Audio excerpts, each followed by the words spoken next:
Bonjour à tous et bienvenue pour cette première série d'interviews. Tu vas donc nous éclairer un petit peu sur les numéros spéciaux, leur utilité pour une entreprise et comment est-ce que ça fonctionne pour le rendre un peu plus lisible aux yeux de tous. Alors première question assez basique, Anthony, qu'est-ce que c'est déjà qu'un numéro spécial? Alors un numéro spécial, c'est un numéro en 08 qui peut avoir différentes tarifications. Si tu veux, il y a les numéros, ce qu'on appelle les numéros verts, qui sont des numéros à la tarification gratuite. Il y a les numéros gris qui ont une tarification, on va dire, banalisée, ce qu'on appelle avec une faible tarification, et les numéros magenta qui ont une tarification élevée. Il existe plusieurs catégories, c'est-à-dire qu'on peut avoir soit une tarification à l'appel, soit une tarification à la minute. Comment, de façon purement formelle, quand on voit un numéro de téléphone, comment est-ce qu'on reconnaît un numéro spécial? Assez facilement, c'est un numéro qui commence par 08. Aujourd'hui, un numéro classique va commencer par un 01, 02, 03, 04, 05, on a un numéro en 09 aujourd'hui pour les numéros IP type box. Les numéros surtaxés sont uniquement avec des numéros en 08, et bien derrière aussi, on peut trouver des numéros courts à 4 chiffres ou à 6 chiffres. D'accord, bon, on en reparlera sûrement, ça fera peut-être l'objet d'une autre interview. Et alors, les différentes formes de numéros spéciaux, ça aussi, tout à l'heure tu parlais donc des numéros verts, des numéros gris et des numéros magenta. Tout à fait. Quelles sont leurs spécificités à chacun d'eux? La spécificité du numéro vert, si tu veux, c'est un numéro qui est complètement gratuit pour l'appelant. La personne qui va appeler est gratuite depuis un poste fixe, D'accord. pas depuis un mobile. Il y a un surcoût opérateur qui peut être éventuellement appliqué par l'opérateur mobile de l'utilisateur. D'accord.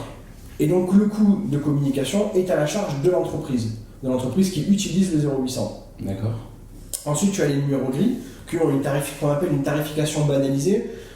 On appelle ça une tarification banalisée parce que c'est un coût qui est minime, qui va se situer généralement entre 5, 6, 7 centimes la minute ou l'appel, ce qui permet pour une société d'avoir un numéro professionnel sans trop pénaliser ses clients, mais en profitant de pouvoir dégager du volume, mais aussi pouvoir retirer les appels chronophages que peut recevoir éventuellement une société.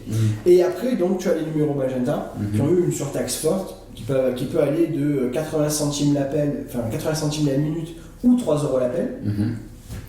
Et ce type de numéro est plutôt utilisé pour des sociétés de type service client ou des sociétés informatiques qui vont faire du dépannage informatique, donc où il y a un vrai service qui est apporté derrière avec des temps de télécommunication qui vont être plus importants, plus élevés, et derrière avec un service spécialisé donné par une personne qualifiée. D'accord, oui, je comprends.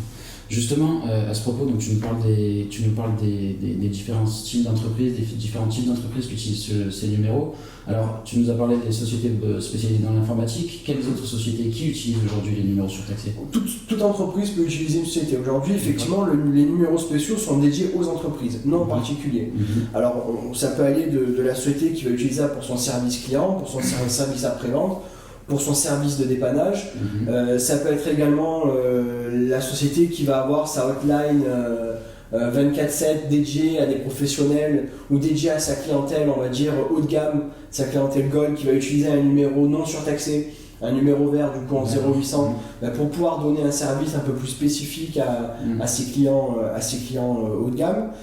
Tout ce qui est administration, typiquement aujourd'hui, il y a beaucoup d'administrations françaises qui utilisent des numéros la sécurité sociale, la CAF, utilisent des numéros avec une surtaxe légère, mais pour éviter les appels chronophages et qui soient submergés par des coups de téléphone qui sont souvent pas pertinents. Quand moi je me mets à la place d'un chef d'entreprise, j'essaie de réfléchir qu'est-ce qui pourrait me pousser à adopter un numéro surtaxé? Qu'est-ce que concrètement ça pourrait m'apporter? Premièrement, la professionnalisation. Ça te permet de pouvoir proposer un service à tes clients. Donc après, tu vas dépendre du type de numéro que tu vas choisir, mais tes clients Gold, ça peut être bien de leur donner un 0800, ça va donner un côté professionnel à ta société et leur donner un accès à un service gratuit. La deuxième chose, c'est que si tu as un centre d'appel avec des volumes d'appels entrants importants, et on le sait tous, dans une société aujourd'hui, on a beaucoup d'appels chronophages aussi, ça te permet de pouvoir mettre de côté ces appels chronophages et te concentrer que sur les gens qui ont vraiment besoin de te contacter.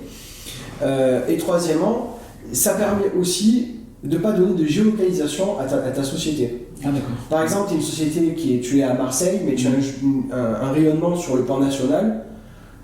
En ayant un 08 en numéro d'appel, la personne qui va appeler ne peut pas vraiment savoir où je te situe. On ne se borne pas à une... Exactement. D'accord, ouais.